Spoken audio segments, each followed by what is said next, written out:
Kia ora, Helen Brahms here, coming to you live from Escondido in sunny California, where we are down to 5 more sleeps here before we move to a new location. So, it's getting exciting. Still got lots to do though, lots of organization to do, and now I have a dog that's decided to run up and down. She wants outside, but there's a police helicopter buzzing around. I can't hear what they're looking for, so yeah, we're not going outside just yet. And it's driving her nuts. But hey, you were outside a couple hours ago. So it's been a really, really cool day. I had Networking Riches today, which is going on in Colorado Springs. And so I got to join via the live stream today. We absolutely love that workshop. Great workshop today. Lots of awesome information. And as usual, I'm always picking up new things and well, in this case, it wasn't a new thing. It was more of a reminder of stuff that I haven't been doing that I need to be doing. So, but Casey does a phenomenal job of with Networking Riches, and I love seeing some of the new businesses that come in. And like I sit there and I write down, as we do introductions, and so I write down everybody's name and what business they have, and we've got some great different businesses in there that we've never had in there before, which is really, really cool. Things like there's a virtual assistant in there. There's people who currently don't have any work right now. They're in between things. They're reinventing themselves, that sort of stuff. So, lots of really cool things, and they've learned a lot. And of course, Networking Riches is all about putting a system in place so that when you go to a networking event, you go there with a strategy to get the best out of the networking event that you're at. And it doesn't matter what type, if there's networking going on, you can utilize these strategies, but it's everything for what's the foundation? What do you do before the event, during the event? Who do you speak to when you're at the event? What do you do after the event? What do you do for follow-up? Keeping in contact with those people. And it's always, it's really cool just to have a refresher every now and again. So Casey's been doing these since June of 2014, and that was the very first one that Brad and I were at.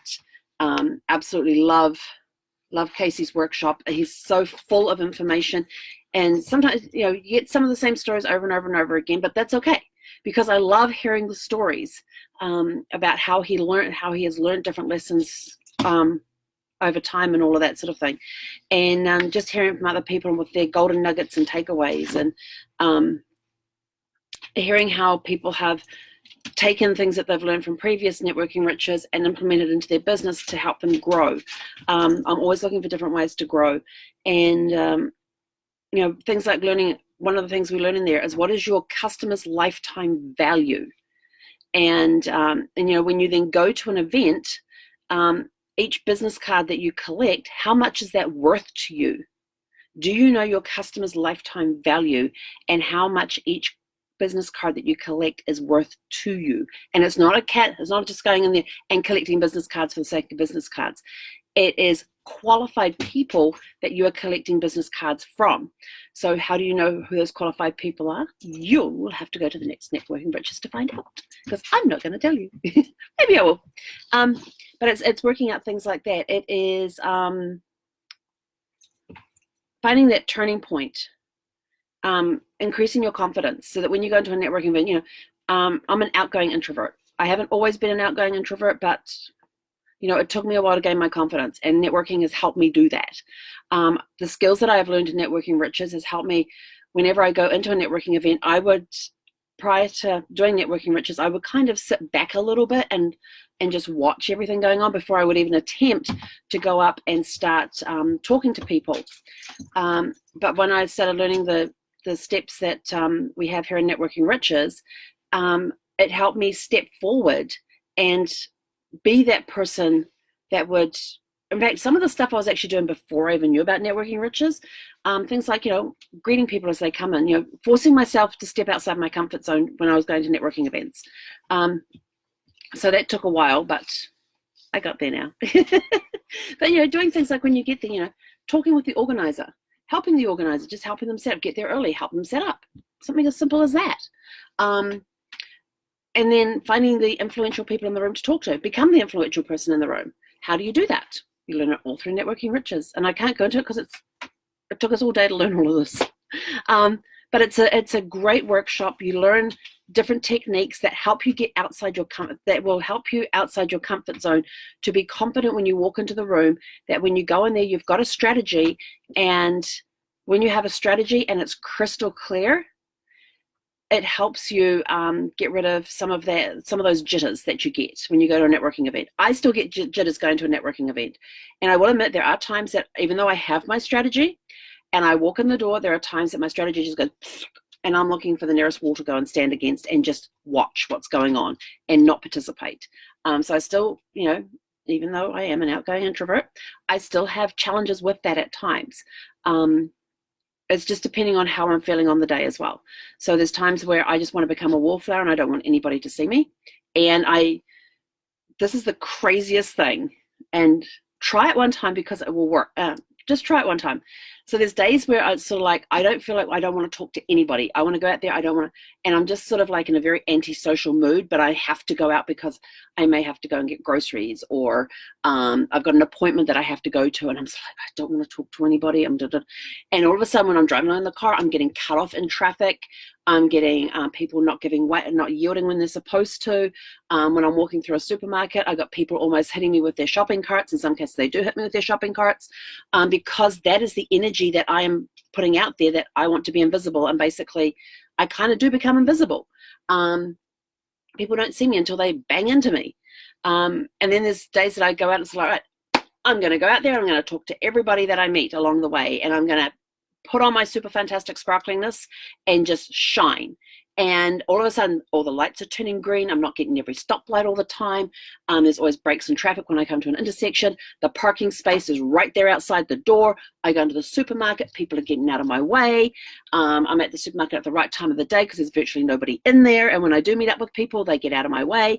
So it's just interesting that when you change your perception of when you go into something, how we were talking about this yesterday with the law of attraction and all of that, how the universe responds to you. What you put out, you get back. So those days where I'm not feeling so sparkly, that's where I don't get the break in the traffic. I get every red light. There's no parking spaces except for the one in the very back corner that's, like half a mile to the store type of thing.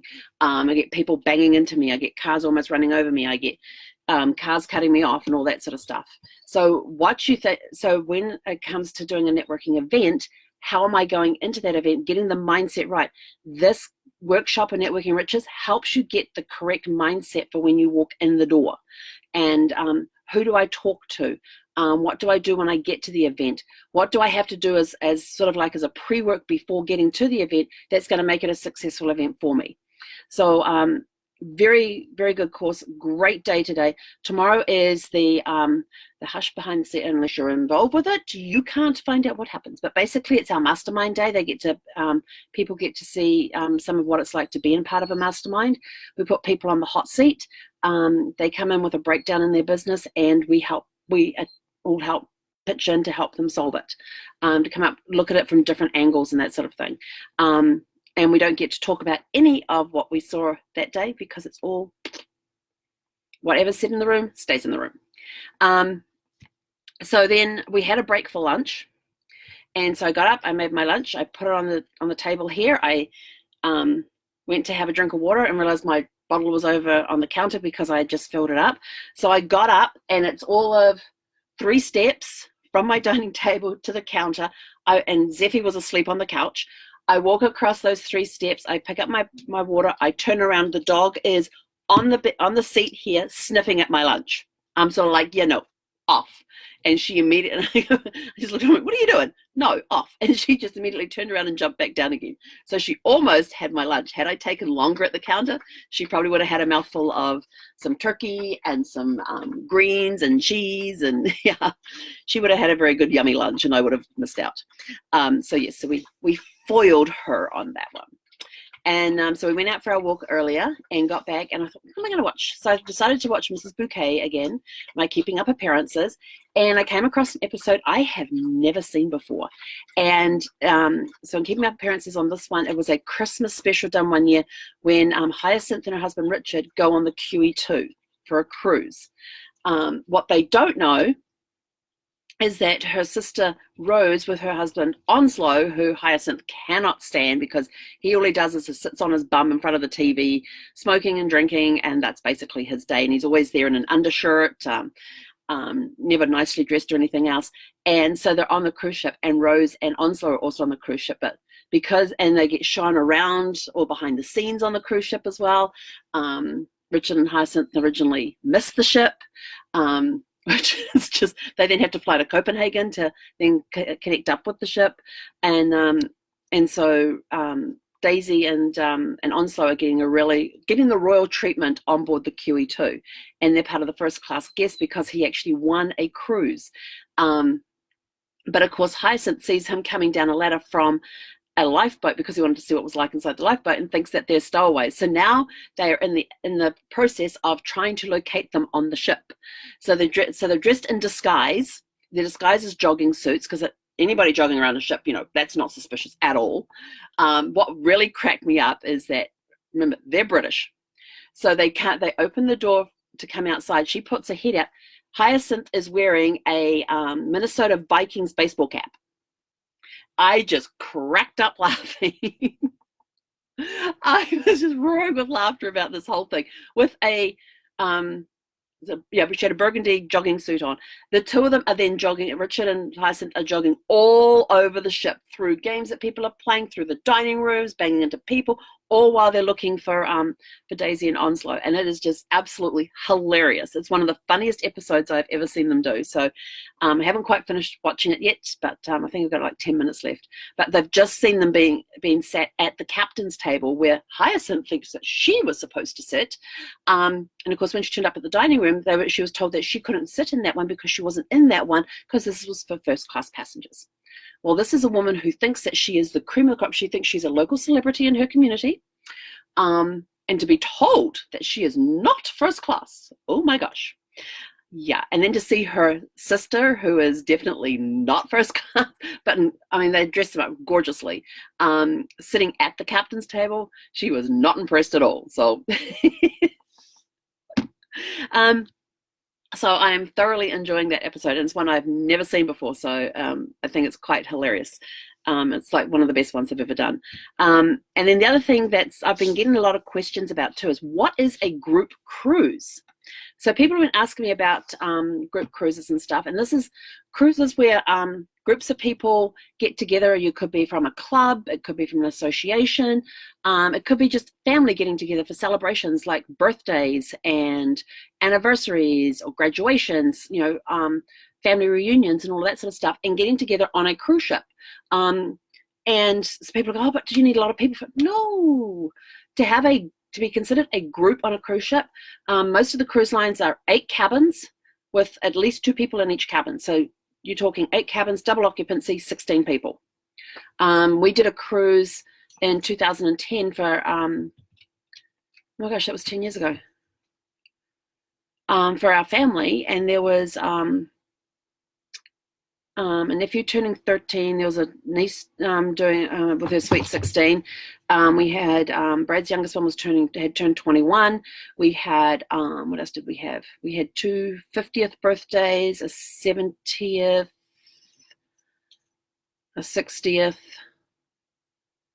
We had like 7 milestone birthdays among the 20, and we had 21 people on the ship, and it turned out to be a blast. We had a blast. We did a 7-night one on Royal Caribbean. We were on Mariner of the Seas, that was based in Los Angeles at the time, and we went from there down to the Mexican Riviera and back up again. We got to sit, we had 2 tables each night. One table sat 11, the other one sat 10, and the 2 tables were always next to each other, and we would just put ourselves amongst the tables, and no set seating or anything else like that. So it was a great way to celebrate all these milestone birthdays. We ended up having a party, and this was the funniest thing. So we had set up to have a party with cake and ice cream. So they come out with a full sheet-sized cake for 21 people with happy birthday written on it, and we had all 7 people lined up there with I forgot to turn my phone off, with all their hands on the knife to cut the cake. And then they said one of the onboard group organizer called me and said, oh, you didn't tell us which flavor ice cream you wanted for the social. And I said, what's my options? And he said, strawberry, vanilla, and chocolate. And I said, well, vanilla and chocolate. And of course, all the toppings to go with it, because we're having ice cream sundaes. Remember, 21 people. We get there. Full-size sheet cake, which is massive, and it was like about this thick, and I will tell you, it was the best sponge cake I have ever had. It was amazing. The filling was awesome. It was really scrumptious, that cake. 2 5-gallon tubs of ice cream. One was vanilla and one was chocolate, and I'm like, we've got 10 gallons of ice cream for 21 people. 10 gallons of ice cream for 21 people. I'm like, oh my gosh. But at the end of our little party, we managed to get there. We had made a special request for them to put it aside and bring it out for dinner that evening so we could have some more at dinner that evening, which we did. And there was still a ton of it left over. I think we got halfway through the cake between the party and dinner that evening. But I think we probably might have done like a quarter or maybe a third of each of the ice creams and stuff. And so I said to the wait staff, who had been our wait staff during that week, I said to them, what are you doing? So my dog is under the table. I said to the wait staff, I said, look, I know you guys are probably going to toss this. I said, but if there's any way you can sneak it down to the crew quarters, go for it.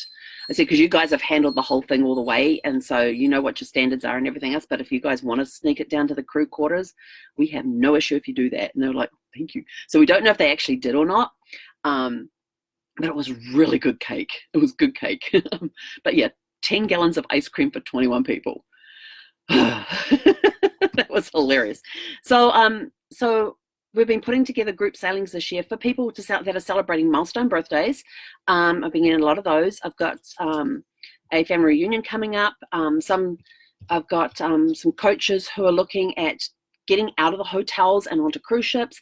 But a lot of the groups that we're doing this year are all on celebrations, anniversaries, birthdays, graduations, even family reunions. And the family reunions, some of them are doing them at Thanksgiving, which is awesome because, well, hello. Where did you come from? She's never done that before. You gonna say hi? Yeah, she's never done that before. That's the first time she's done that. I mean, she'll put her head up through there, but it's the first time she's jumped up through there. Hey, sweetie girl. No kisses? No kisses? Okay. Well, every day she does something new. That's her new thing for today. No, I totally forgot where I was at. Made Mummy forget. But yeah, no, so Thanksgiving's a great way to get away, because here's the deal with Thanksgiving and even Christmas. You have no holiday stress. All you got to do is get to a cruise ship with the family, get everybody on board. The crew takes care of all of the food for you. They take care of all the food prep, the storage of the food. They take care of all the rooms, who's sleeping where. They do all the cleaning in your rooms for you. You don't have to worry about extra chairs. She's trying to push me off the bench. She's trying to get behind me. So, you know, all those stresses that you have around the holidays with all the cooking, the food prep, all the extra chairs you're going to need, you know, renting to bring in and all that, how we're going to sit everybody at the table. You know, we're going to have the kids' table over here, the adults over here. You don't have to worry about any of that on a cruise ship because they take care of it all, which means you get to spend more time with your family. So we're really into promoting right now Thanksgiving cruises and Christmas cruises because the pricing is awesome right now, and there are amazing deals that with groups we're able to, some of the deals with some of the cruise lines, we can actually combine them with your group discount. So the groups get a cheaper rate than what the regular rate is, and some of the deals that the cruise lines have we're able to combine with the group rates, and so you guys end up winning. It's just awesome. And here's the really cool part. If you are the group organizer, you may, if you get enough cabins going, be able to at least pay your crew, get your cruise fare back. It doesn't always happen that way, but you'll get some money back at the end of the cruise. So, and some of it will be, you'll be able to pay for your single berth, or in some cases, some people have been able to pay for their entire cabin. And I now have a dog laying behind me that is pushing on my butt, trying to push me off the seat. Her head's actually over on this side now. So she's riding behind me. But yeah, I guess she just wants some cuddle time. This is her cuddle time. This is what she wants. So, you know, celebrations. Look at what celebrations you've got coming up this year. Maybe we can get together and, you know, and if you're thinking of taking a cruise, then it's sort of like, well, you know, who do you want to take with you? Who do you want to ask to come with you? Because if you're going as a couple and you want to take some, and you want to invite some friends with you or family members to come with you, you know, very soon you can have a group. You only need 8 cabins, and on some ships you only need 5. So that's 10 people. As long as the room's a double occupancy, we're good. So now I've got dog here all over my paperwork, but that's not a problem. It's just her sheds of love. No. Okay. So